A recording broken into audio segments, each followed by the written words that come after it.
This is ABC7 News at 11, your Suncoast News. We're here for you. Good evening, I'm Haley Wilgus. Thank you for joining us tonight. First this evening, we are learning more information about the deadly shooting at a Florida airport this afternoon. A gunman opened fire inside the terminal at the baggage claim at the Fort Lauderdale Hollywood International Airport. At least 5 people are dead, 8 recovering from injuries at a nearby hospital. Broward County investigators say the shooter pulled a gun out of a legally checked bag, loaded it in the bathroom, and then started shooting. For more on this story, we go to ABC's Kenneth Moten, who is live in Fort Lauderdale this evening. Good evening. Hours after this attack at the Fort Lauderdale airport, authorities brought thousands of stranded passengers to this cruise ship terminal so they could clear that scene to be picked up by loved ones. Behind me, you can see just rows of bus after bus, packed with people who are tired. They are upset after this long day, but they are thankful to be alive. The baggage claim at Terminal 2 became a shooting gallery when, without warning, a lone gunman opened fire. Casings are flying all around us. Survivors walking dazed through the unreal scene that looked like a battleground. This victim lay mortally wounded among the 5 who died. Shot fire and downstairs. Lower level inside. We have a subject with gunshot to the head. The first alarms went up, sending scores of heavily armed law enforcement officers swarming to the scene.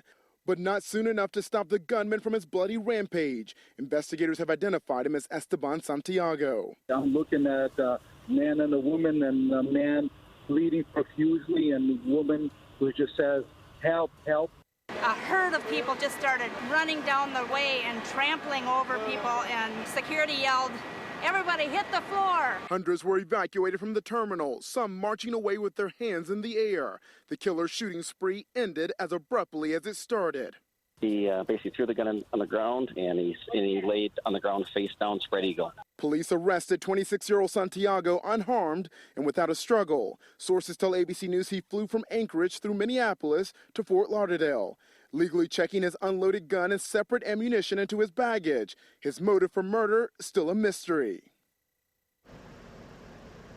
As these buses behind me drop off more stranded passengers, I can report investigators are poring over the suspect's military record to figure out if there are any signs of PTSD. They're also looking through his social media posts as they work to figure out if this is a case of terrorism.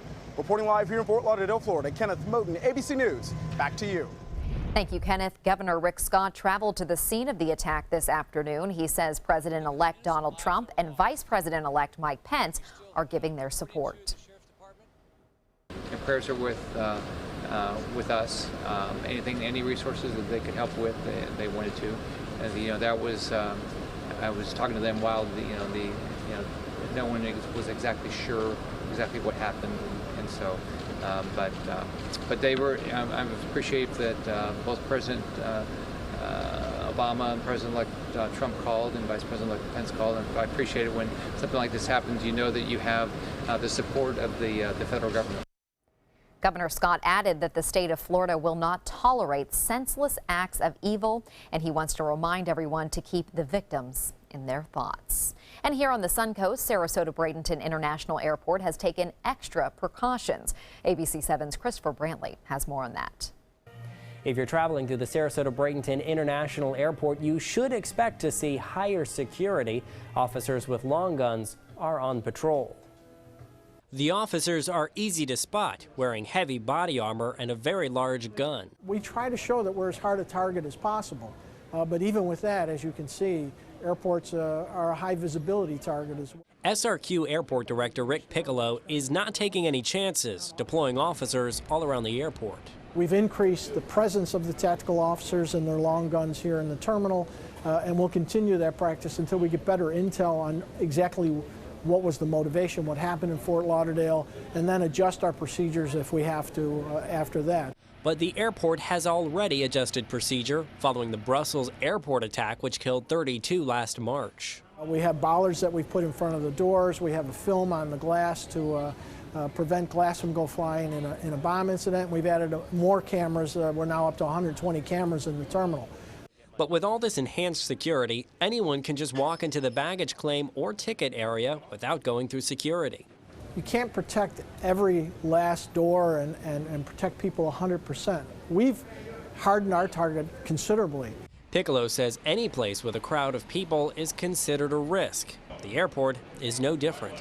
I would proffer that at the airport you see a lot more weapons and a lot more officers here than you would at, say, the mall or some other public place at the park. Enhanced security will remain in place for the foreseeable future. Officers with long guns will be on patrol throughout the evening. Christopher Brantley, ABC7, your Suncoast News. Thank you, Christopher. You don't hear this from politicians very often. An apology. Sarasota City Commissioner Susan Chapman is saying she's sorry for an email she sent to city officials, calling for ambulances to be ticketed for driving on Orange Avenue near Sarasota Memorial Hospital, which happens to be near her home. Chapman made the apology on the Maverick and Lulu Morning Show on 92.1 CTQ after some serious blowback to her comments.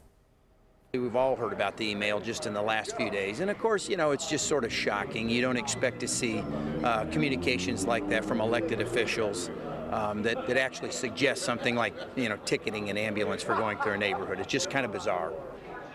Chapman says it was a stupid comment and that she will seek to understand the issue better. Planned Parenthood leaders are speaking out after House Speaker Paul Ryan announced plans to take all federal funding away from the organization. Ryan's move is part of the process Republicans are using early this year to dismantle Obamacare. Despite the efforts of Congress, Planned Parenthood says that it knows it does have public support. Congress continues to go after Planned Parenthood, and we know that the American people, over 70% of them, support Planned Parenthood and believe that we should be funded for the work that we do for the last 100 years. Congressional Republicans have tried for years to cut all federal funding for Planned Parenthood because the group provides abortion services, although federal money cannot directly pay for those services. And now for a check on our forecast, let's head over to Bob with all these changes blowing in. Yeah, unfortunately, Haley, tonight music on Maine a little shortened because of some showers that blew on through. Rain out ahead of the actual cold front that is going to move through, and it's going to make a big difference over the weekend. Yes, you'll have a chance to wear your sweaters and jackets tomorrow night, as early as tomorrow night, as wind chills will start to drop. Notice the heavy rain and strong thunderstorms have been to our north over the last several hours. That's good news. However, there are some lightning storms located offshore, not many, but that indicates that we will have some, especially around sunrise tomorrow. I think a better chance of seeing some of that rough weather that's up north down here. A few showers tonight and some moderate heavy rainfall not out of the question as it moves off to the east-northeast at around 10 to 15 miles an hour. Had a brief shower in Venice just about a half hour ago. That's since moved on. And these are not all that strong. Siesta Key might get that. Downtown Sarasota will have it probably in about a half hour to 45 minutes. But the big story is the cold air behind it that'll move in tomorrow throughout the afternoon. Temperatures will be falling throughout the day, by the way, so get ready for that too. So this rain, again, moving to the east at 10 to 15. There are some showers out there. There's a possibility of hearing some rumble of thunder overnight, and we'll be kind of monitoring that, obviously, on our social media and break in as necessary if that becomes a problem. 72 degrees right now. Cloudy skies at the airport. Dew point is at 69, and winds are out of the south at 11 miles an hour. We'll have more on this big change and when the warm-up will begin coming up in a few minutes. Haley? Thank you, Bob. A roadside shooting this morning in Northport sends one man to the hospital. It happened around 7 a.m. and involved men who were in two separate vehicles at a turn lane on River Road at the US 41 intersection. The victim remains in stable condition. Investigators are still trying to figure out exactly what prompted this shooting. We're unsure if these two parties knew one another or if it was completely separate. We don't know their relationship, so we want to be careful with what we call this. Right now, it's simply a shooting investigation, and we want to get as much information as possible. The investigation continues tonight. Anyone with information is asked to contact the Sarasota County Sheriff's Office. Statewide, there was a nearly 40% spike in the number of crashes last year because of drivers not following Florida's move over law.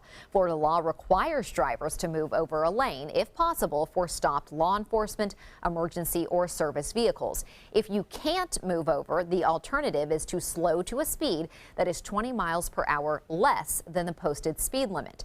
In 2015, Florida saw 161 crashes from those violating the law. But in 2016, that number jumped to 204 crashes. Florida Highway Patrol and local EMS attribute much of those incidents to distracted or impaired driving, and they remind everyone to stay alert on the road. It is of paramount concern to us that the public understands how dangerous it is out there while working on the interstate.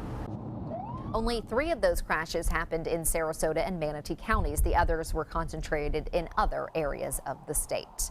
And straight ahead, Chief Meteorologist Bob Harrigan will have more on those weather changes coming up in the official Suncoast forecast. Plus, controversy remains over Florida's death penalty, why the state Supreme Court is making an unusual move and rescinding an order. Plus, Russian hacking, a declassified report on the country's involvement in hacking of the DNC that points right at Vladimir Putin. Across America with Mega Jackpots, it's Mega Millions. What's up, America? I'm John Crowder. It's Friday, January 6th, and tonight's Mega Millions jackpot is an estimated annuitized $117 million. To win that jackpot, you must match these 5 white balls plus that gold mega ball. Now, let's see if I can make you a millionaire tonight. Our first winning number tonight is 10. That's followed by 47. Up next, we have 54. Your next number is 6, and your final white ball for this Friday evening is 44. Now for the Mega Ball, tonight's Mega Ball number is 6. Again, tonight's winning numbers are 10, 47, 54, 6, 44, and the gold Mega Ball is 6. Now, no match lost 6 numbers. Tuesday's jackpot could be $126 million. California Closet showroom to experience our quality materials and construction and collaborate with our designers to create the perfect custom solution for any room. Go to CaliforniaClosets.com to request a free design consultation and locate the showroom nearest to you. Check out My Suncoast Dining on MySuncoast.com for Chef Judy's favorite recipes, cooking tips and trends, dining blogs, step-by-step videos, and Suncoast Restaurant Guide. You'll find it all at MySuncoast.com/dining. The official Suncoast Storm team at ABC7. We're here for you. Selling your home? Insist on a 3D showcase tour from Gulf Shores Realty. Virtual tours are flat and boring and look more like a slideshow than a tour. A 3D tour from Gulf Shores Realty is like actually walking through the home without the drive. Get instant access to your next home from any device. Multiple views give homebuyers a perspective like no other. For a limited time, mention ABC7 and Gulf Shores Realty will provide a complimentary 3D tour with your new listing. Today, everyone is looking for carpeting that lasts longer. G. Fried has you covered with Karastan. With a legacy of quality and integrity, we provide you with a huge selection of Karastan carpets with exclusive lifetime limited warranties. All installed by our highly skilled, highly knowledgeable team. Come ask us why Karastan is the best and most durable. G. Fried Flooring America. Our world is at your feet. Sarasota Institute of Lifetime Learning begins its 46th season on Monday, January 9th in Sarasota, Venice, and Lakewood Ranch. Meet Blair Tyndall, author of Mozart in the Jungle, on Monday, January 9th, and information and intelligence expert Terry Roberts on Tuesday, January 10th. 72 global issues lectures by renowned experts. 24 musical conversations with great performers. Tickets are on sale now. For more information and to purchase season tickets, visit SILLSarasota.org. There's never been a better time to call California Closets. Now, during our Winter White event, save up to 20% when you upgrade to an Italian-inspired wood grain finish. Contact us for your free design consultation today. Visit our showroom or online at CaliforniaClosets.com.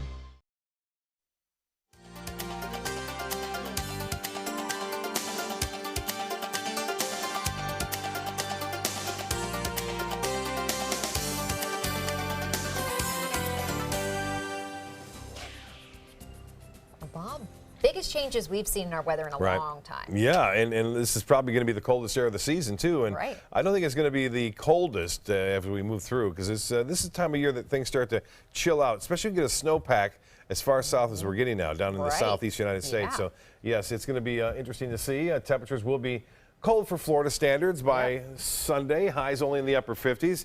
And the Van Wezel webcam showing a nice day of sunshine today. That all changes. It's already starting to change tomorrow.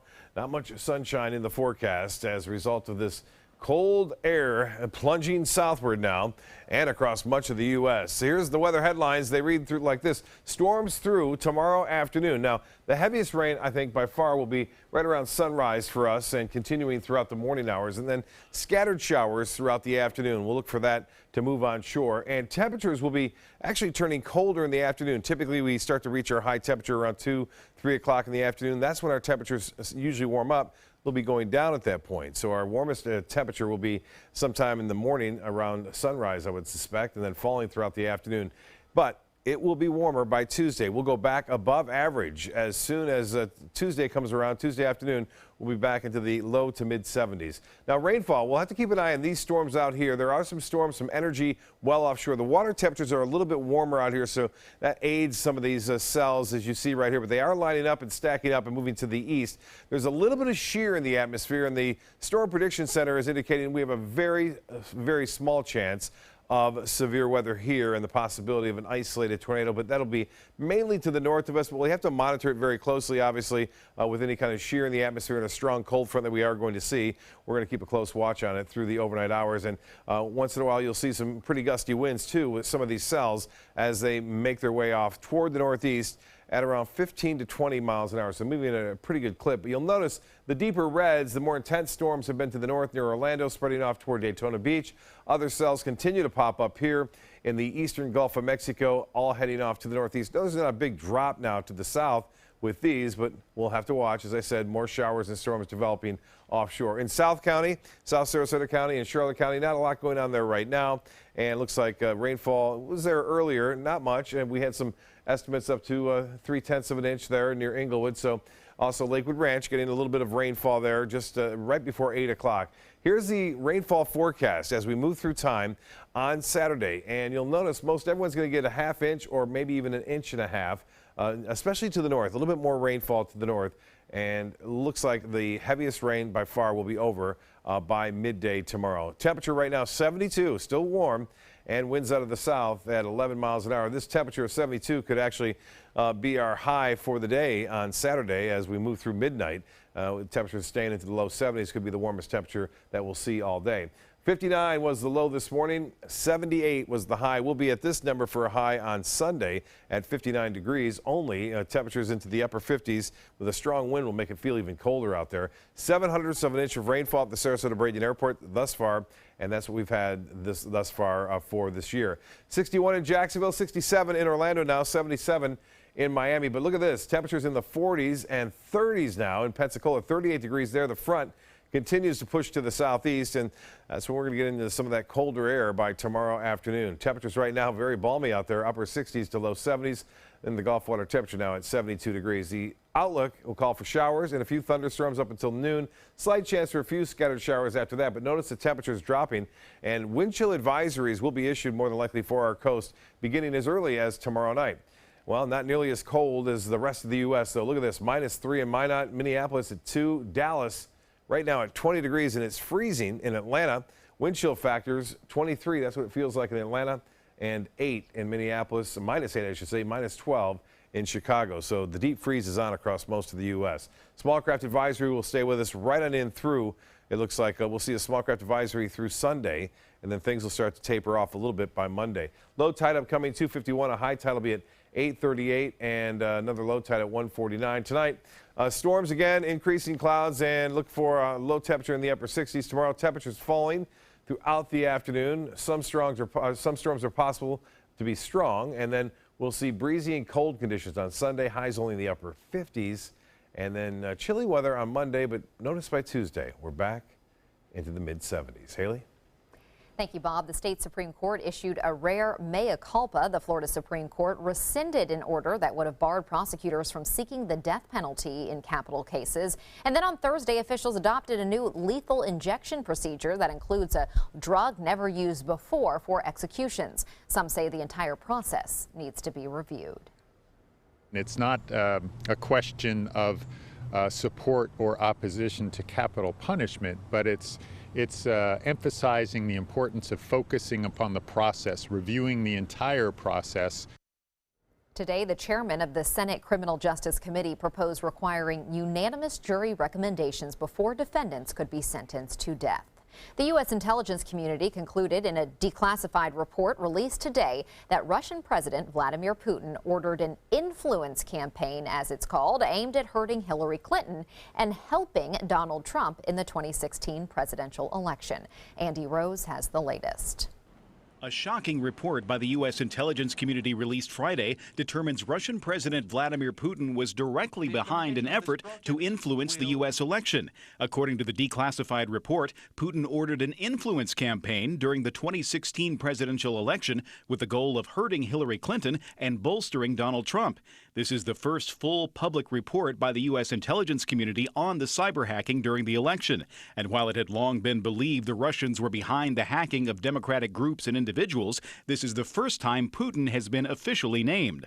Among some of Putin's strategies listed in the report, undermine faith in the democratic process, harm Hillary Clinton's electability, and if all else failed, Moscow would undermine Clinton's presidency. What is true is that the Russians intended to meddle, and they meddled. I'll be honest with you, George, one of the things that I am concerned about is the degree to which we've seen a lot of commentary lately where there were Republicans or pundits or cable commentators who seem to have more confidence in Vladimir Putin than fellow Americans because those fellow Americans are Democrats. The president's comments, along with the report, come the same day that President-elect Donald Trump met with top U.S. intelligence officials for the first time, groups he has publicly criticized while praising Putin.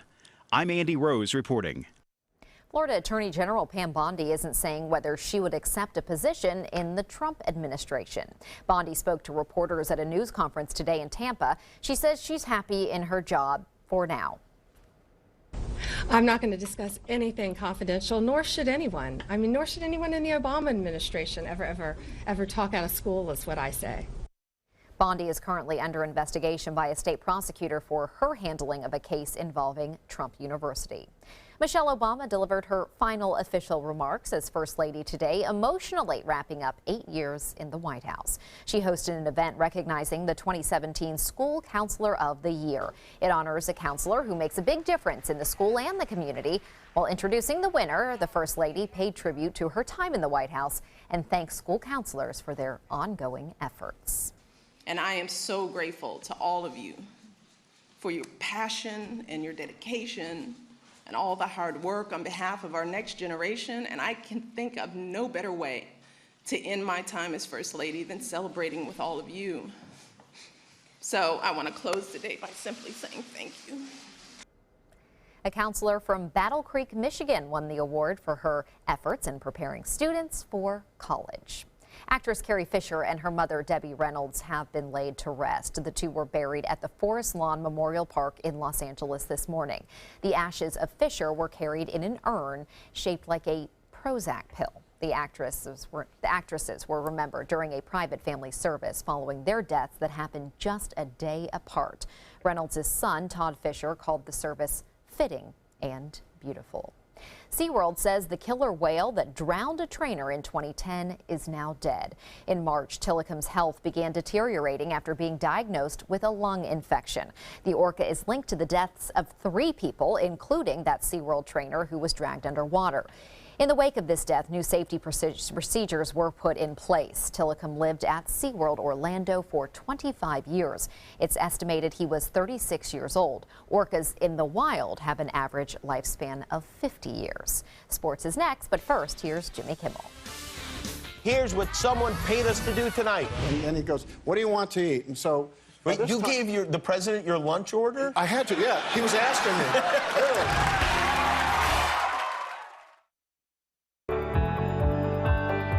As a combat veteran, I support Goodwill because they help our veterans reintegrate back into the civilian workforce, and they create jobs in our community.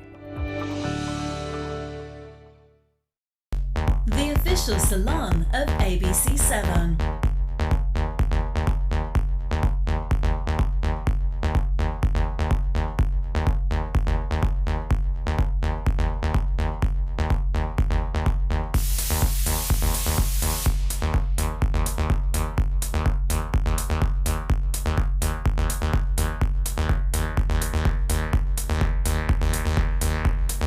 Loose Salon. What does it mean when New South Windows says Factory Direct? It means we have a factory. It means we eliminate the middleman. It means you get an award-winning, energy-efficient window at factory direct prices. Plus, New South windows are made in Florida. Fort Florida Home. By Florida workers. Because we know Florida weather. Right now, buy 2 windows, get the 3rd free, plus our lifetime warranty. New South Window, we manufacture, we install, we guarantee. Call now. Peace of mind is really crucial. The safety and security of this higher level of care, I think, is really important. Great nurses, great doctors, technologies that can really help when you are dealing with complications, high-risk newborns, or the infants that have medical conditions. This is the kind of care that we want at our public hospital. Now, sports. The 2 teams that will play for a national title Monday night arriving today in Tampa. Alabama, the first to fly into Tampa International Airport at noon this afternoon. Bama's plane rolled in donned with a flag with its signature script A flying out of the pilot's window. The team then waved the crimson and white pom-poms, and they were welcomed into our area. And then the Tigers weren't far behind, touching down in Tampa around 4 p.m. Clemson is eager to complete some unfinished business after losing a thriller 45-40 to Alabama last year.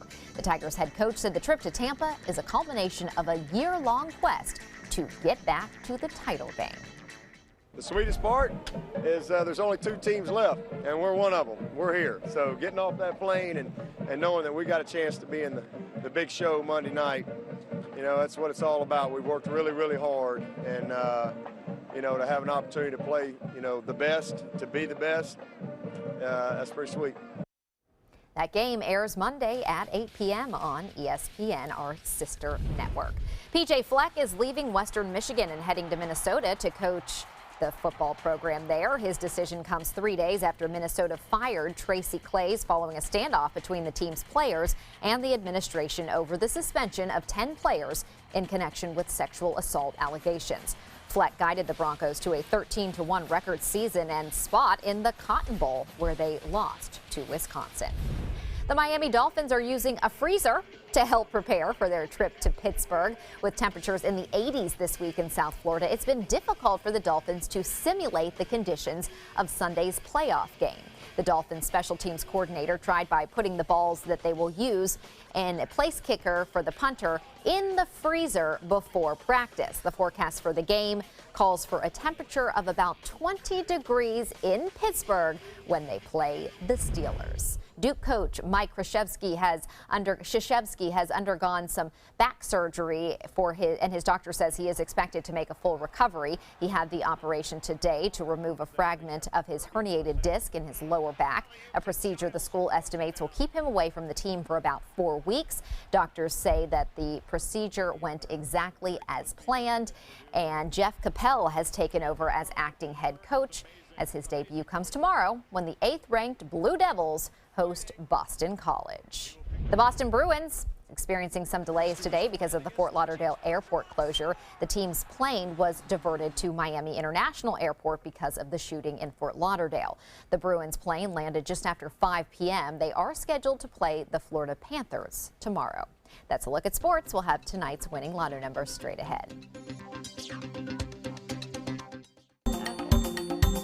Thanks to my volunteer, I am a better reader. Thanks to my volunteer, math seems simple now. Thanks to my volunteer, I discovered new career goals. I'm a volunteer for Sarasota County Schools, so I know I can make a difference. And you can too. Give an hour, change a life. ABC7 News at 7 weeknights. Florida's last private island is a waterfront lifestyle like no other. This is Harbor Isle, just 5 minutes from the sugar sand beaches of Anna Maria Island. This sun-splashed paradise invites you to enjoy natural adventures and all the recreation of a tropical resort. Island coach homes and waterfront condos are now available from the high 400s. Don't miss the Luxury by the Bay event, Saturday, January 21st from noon till 4 p.m. at Harbor Isle. Water ski show, luxury cars, wine tasting, model home tours, and more. Don't miss the 19th annual Thunder by the Bay Motorcycle Festival, January 5th through the 8th, to benefit Suncoast Charities for Children. This year's festival welcomes special guest Blue Oyster Cult to the premier sports campus at Lakewood Ranch on January 8th at 4 p.m. Admission is free. Festival events include a sporting clay tournament, kickoff party, welcome Thunder event, Cruise for Cash charity motorcycle ride, and a 2-day Rockin' and Ridin' at the Ranch festival featuring vendors, live music, a taste of Thunder area, and more. VIP tickets are available. For tickets and info, visit thunderbybthebay.org. Is your old garage door stuck or broken? Would a new one give you a lift? Let Precision Door Overhead Garage Door Service of Sarasota come to the rescue with prompt and affordable repair service. Replacement doors come with an array of styles and colors, and they are rated to meet and exceed Florida standards. From estimates to installation, your satisfaction is our priority. If you're not 100% satisfied with any product, service, or installation, we will make it right, because Precision Door Service is a name you can trust. I heard about the Dotoli Cancer Center through friends of mine who had been treated here and were very pleased with the treatment. If there is prostate cancer, we at the Dotoli Cancer Center will find it using 3D color flow Doppler ultrasound. And that helped precisely identify where my cancer was. I can tell you that you will not find a finer, more professional team of clinicians anywhere in the world.